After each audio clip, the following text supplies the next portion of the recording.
Hi, this is Michael Shevack, and welcome to GODSEARCH. Here, you will learn the fundamentals of how to experience God.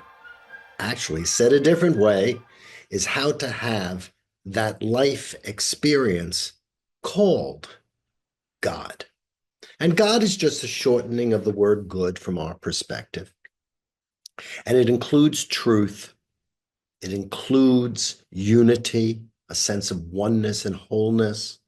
And it includes our ability to sow and reap and cause and affect things in life that bring us human good, things that human beings only for themselves can do. That ability to sow and reap and be a creator within an incredible creative universe or within a creative God, a creator God. This is a spiritual process. This is a spiritual adventure. And a God search is the best adventure you're going to have. If you are already alive, you are already on it. So let's continue now with podcast number 19. And here we're going to deal with relationship priority number 5. We've talked about anything you think, feel, say, do, you should try to create good for yourself first, another, all others, future generations. And now we're going to deal with something even wider. We need to create good, or the experience called God, for all life and creation. All life and creation. Now, is that even possible? I mean, we already talked about the difficulty around the word all, because all is not the same as every. I mean, every possible every might be said to be an all, but we don't know every possible every, and every can't be said to be an all, so we don't even know what all is. It's an imagined word like unity, which we don't fully know what it is, but nonetheless, we use it because it basically says there is something which is a wholeness, a unity, which includes us, that is bigger than us. So we're using the word all life and all creation, and all life is all life. We're not just talking life on the earth, your amoebas, your earthworms, your lemurs, your monkeys, your anteaters, all of these variations that have taken place over the millennia through the process of evolution, which we'll talk about. We're not just talking about life on Earth or human life in its various stages and forms. All life, all life, unimaginable lives teeming in the universe, which we don't even know is there. But from a rational point of view, it's highly unlikely that the earth is the only place where the laws of creation permitted the development of conscious life. There is a hint of it that we've had, by the way, on Mars, and it's still hidden away in a little safe deposit box, lest we cut it down and see whether or not it really was a primitive bacteria. There's a lot of confusion here, but when we say we want to create good for all life and creation, what we're saying is, okay, objectively speaking, rationally speaking, that's not possible.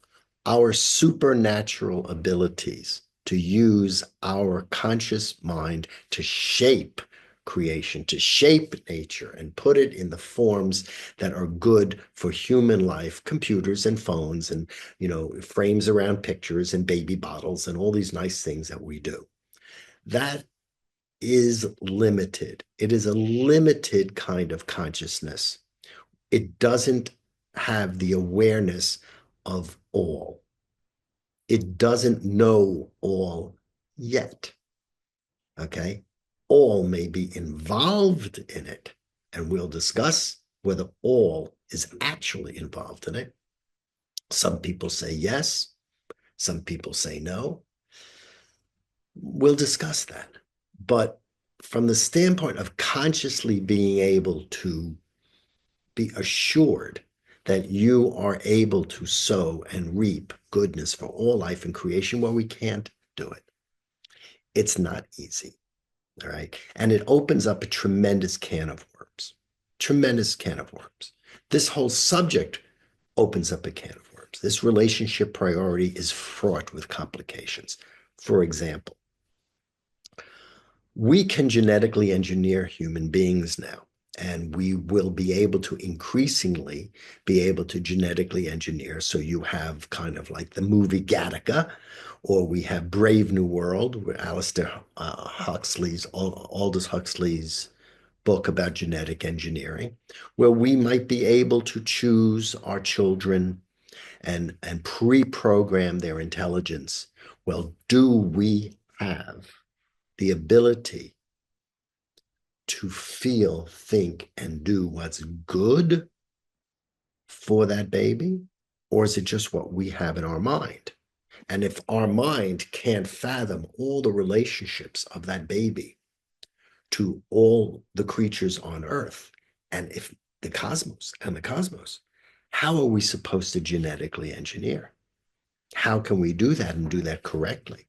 Let's imagine, for example, what's going on these days, where people who are not able to reproduce biologically, such as couples where one or the other is infertile, such as same-sex couples who cannot have babies naturally, and they use artificial babies and they take, germ cells from other people. Okay, we can do that. But does anyone stop to ask the question, what is the relationship of that baby to its original parents, that whose germ cells went into the baby? It's a very complex thing. Does that baby have a quote unquote right to know its genetic parents? Well, let's go deeper. Does it have the right to be raised by their genetic parents? Now, I'm not saying here yes or no.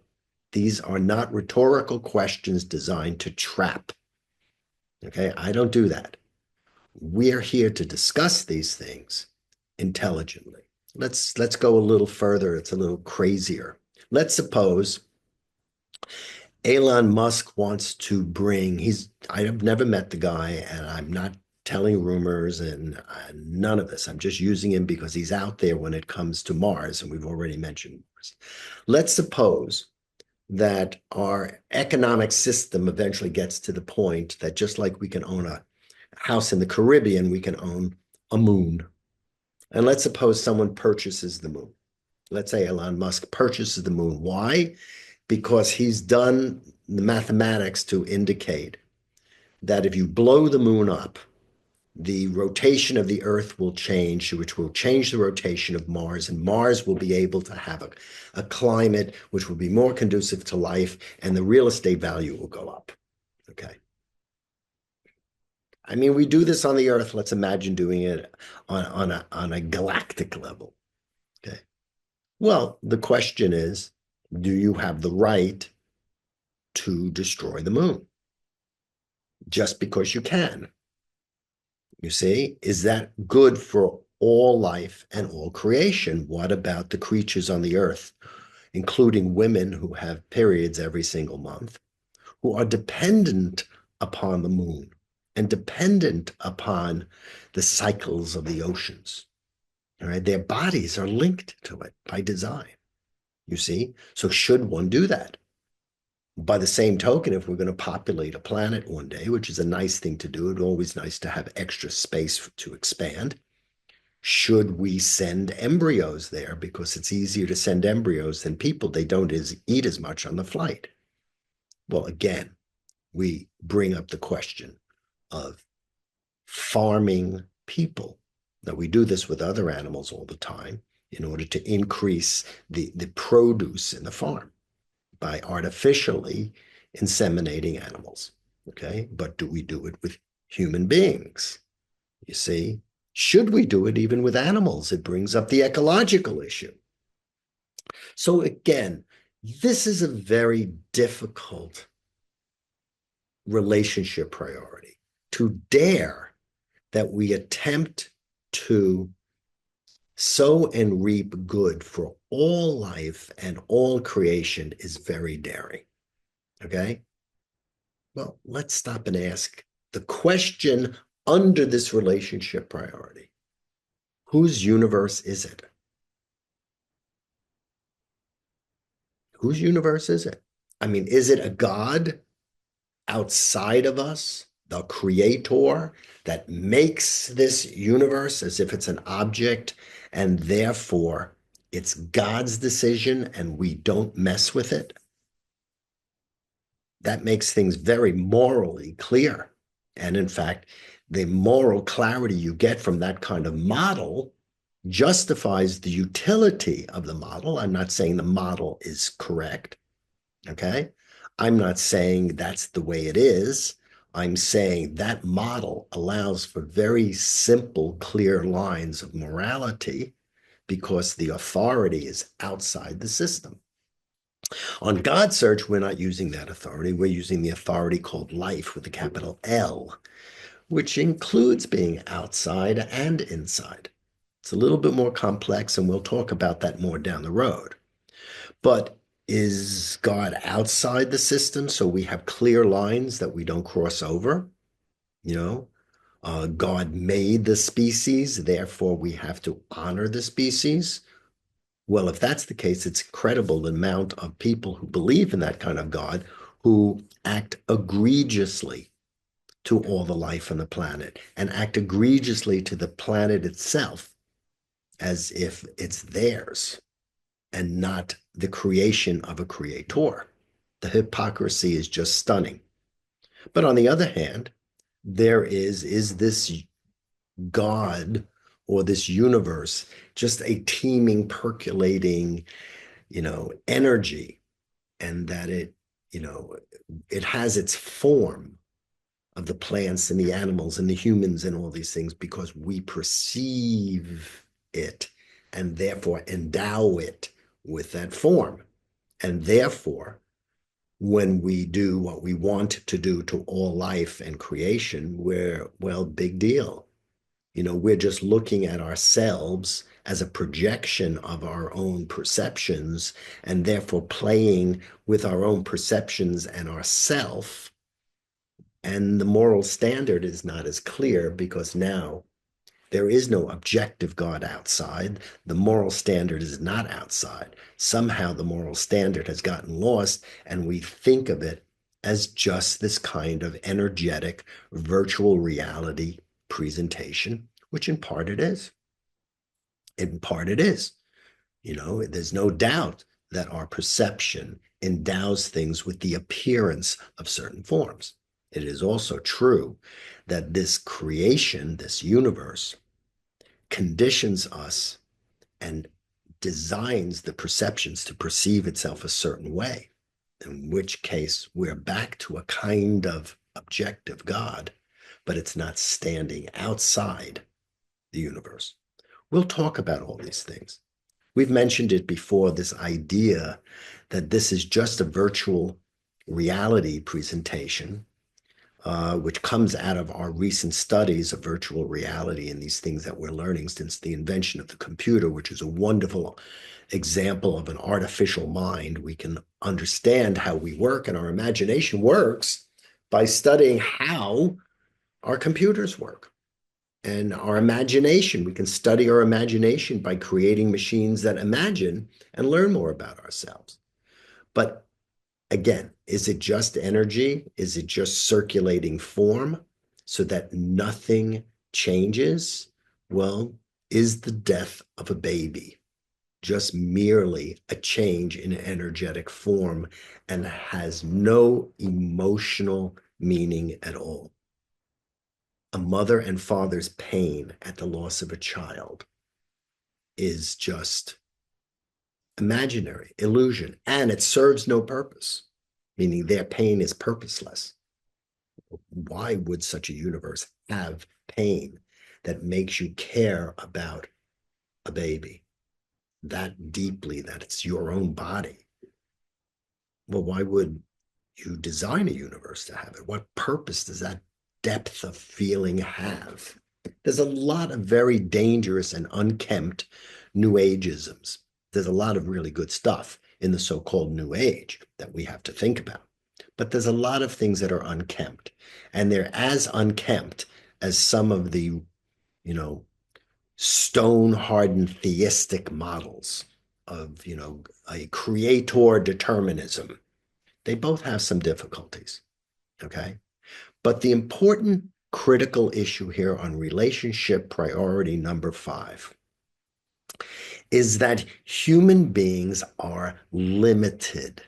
We cannot know the effect of every single action on everything that exists in this world and this universe, or all universes, or any universes beyond this. We cannot fully know. It's not rationally knowable. And yet, if we act in a way that assumes we do know 100% and that each of us has the authority to completely act and do what we want to do because we want to do it and can do it and can explore it, we get a moral atrocity. Yes, we can create a bomb that will destroy the planet. We can do that. Some people might want to have that experience just for the delight of creativity. And I'm not saying the bomb doesn't have utility. If there's a meteor that's headed to the Earth, we'll be very happy to have some missiles and some nuclear bombs. But when we act with the absolute authority that we can choose and do what we want for all life and this world, we create a moral atrocity and we get sick. We already discussed this in relationship and in value priority number 1. Okay. If you invade ecological niches wholesale, don't be surprised you get avian flu, swine flu, diseases that are intended to other animals. We get sick when we decide that we're going to pierce the ozone layer by certain technologies. And what happens is we remove the shield to infrared light. The heating up the planet affects everything and all life.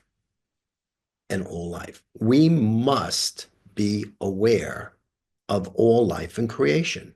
Do we have the right to eat anything that we want on the planet? Some people think so. Okay. We can eat whole species out of existence because we like their flavor. Well, did we create those species? Or are those species merely forms of our imagination and therefore we can do anything we want because our stomachs just break them down into energy? Or are these creatures part of something which is beautiful, delicate, organized, intricately linked, and therefore that we don't have the knowledge to know its entire place in existence is a call to humility to say, yes, I can eat them. Yes, they taste good, but within limits. I eat them within limits. In the Bible, after the story of Noah, where we gain ascendancy over nature, all the animals are now in our ark. Our ark is like a consciousness that includes all of the animal life. In the Bible, then we're given the ability to choose to eat meat and the blood, but we're told to account for the blood, meaning it's not our life form. We didn't put it there. We can enjoy it and we can have it, but we have to account for it. It is not our universe.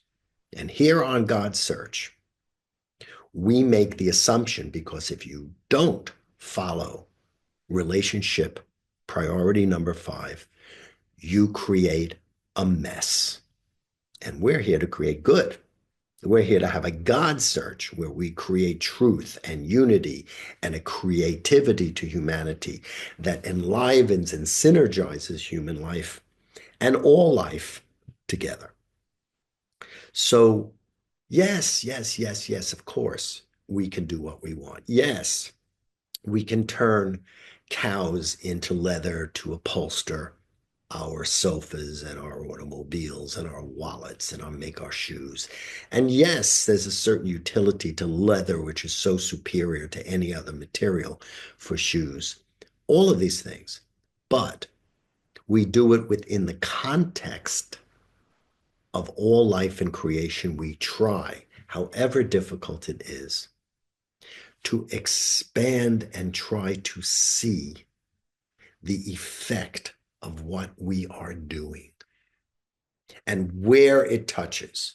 In the previous relationship priority, where we're talking about future generations, we're trying to see 4, 5, 6, 7 generations ahead for what are our actions. Here, this is a call to expand our view of the human being and humanity's relationship to all living creatures and life itself, so that when we make decisions, we can, well, do something which really is a rule unto itself.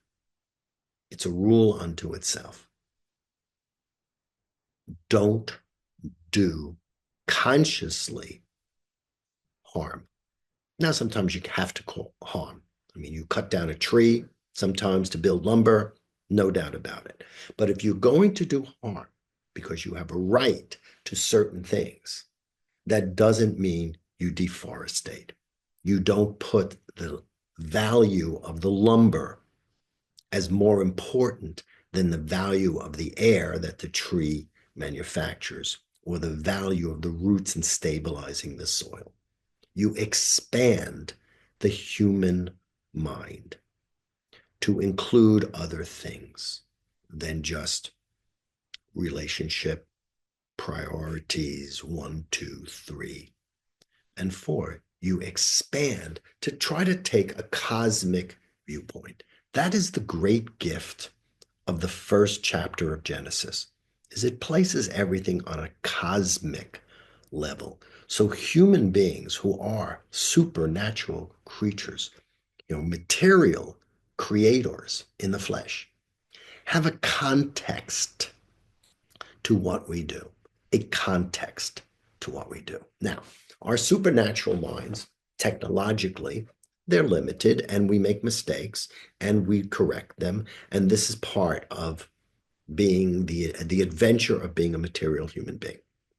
Sometimes we can expand our vision and create less damage, which we're beginning to do now with electrical cars. But there's another consciousness besides just, probing and testing more refined technologies so they're more harmonious and we have less difficulties.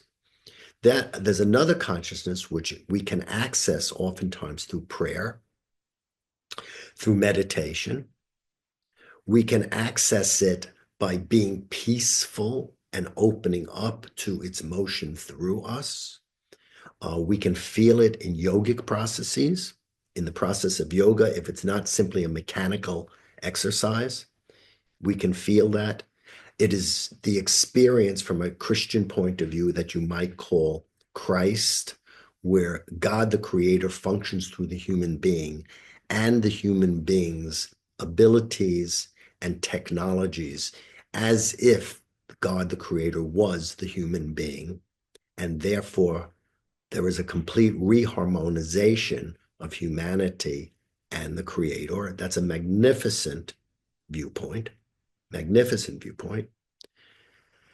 There is what's called in Buddhist traditions divine right action, where all of these things are a different kind of consciousness, where we are open not just to our ego and what we can create and our ego and what we can learn when things go wrong, but we're open to a wider field and a wider consciousness than that ego-based intellect, and we can take in greater knowledge. When you have a contradiction in what you need to do, if you slow down and open up to that field, you can oftentimes harmonize the contradiction or the conflict that takes place because you have widened yourself out and inspiration can come. We're going to talk about that more when we're through laying out these basic guidelines of value priorities and relationship priorities. Okay? The most extraordinary thing about relationship priority number 5 is it places human beings truly in a religious frame of mind. Now, don't be frightened here by the R word. People are these days throwing religion out. They're minimizing religion. Religion is not as important to them. Religion, mainstream religion, is plummeting, and they're using the S word for spirituality. All that means is they're looking for a living, breathing, spiritual order that is the power behind religion. And that spiritual order is biological, it is chemical, it is life-based. It's how this thing is designed for good, how our world is designed for good. Okay? But when you have relationship priority number 5 in your actions, so you're sowing and reaping the consideration as best as you can for all life and creation, not only don't you do more harm, and you will tend to do less harm, but you put yourself in a true religious perspective, which, whether you have a religion or not, is not the issue. A true religious perspective is to know your place in the scheme of things. Know your place in the scheme of things. Know you did not create the moon yourself. So don't tear it down wholesale. But if you needed to in order to survive materially, then do it with the least harm. But don't do it just for fun. Okay? There is a purposefulness, an organized purposefulness to human actions that are beyond just our ego, beyond just what we can do and our delight about our creativity and the adventure of experimenting. It teaches us a maturity that, well, you can't learn it from everyday life. Believe it or not, everyday life and our economic system is still young. It's still as yet spiritually immature. And it's still very flawed, which is why it's creating nightmare and nightmare after the other, because we're sowing and reaping in a way that is not aligned to how life works for good. Another way to say that is we sin. So try to bring in relationship priority number 5 into your life, add it to creating good for yourself and all others, future generations. Now expand to include the amoeba, the paramecium, the earthworm, the lemur, the anteater, all those creatures. Expand to include them, whether they're visible or not visible, minimally, by being aware of doing, well, if you can't do no harm, certainly try to do less harm. Less harm. This is part of the God search experience, because as you sow, so you reap. What you do comes back to you. As you plant, so you harvest. As you cause, so that's how you effect. And that's how you are affected. And so you have to be aware of this if you want to be a conscious person on the experience called God. You have to be aware of these things. So this is kind of like basic, kindergarten for spiritual seekers 101. And that's relationship priority number 5. And this was God Search yet again. Uncover, discover, and please recover a holy religion, a beautiful, spiritually alive and respectful religion, and bring it, whether you're religious or not, into everyday life and transfigure how we cook, how we eat, how we drive, how we build homes, how we weave the material in our clothing. Truly bring these spiritual values, the religious values of knowing your place in the scheme of things, into everyday existence and make the God's search reality. Make it your reality. And by doing a good job, you're going to be adding to making it my reality. This is Michael Shevack again. Go to yourgodsearch.com. Let me hear from you. Thanks so much. Have a good day. Bye-bye.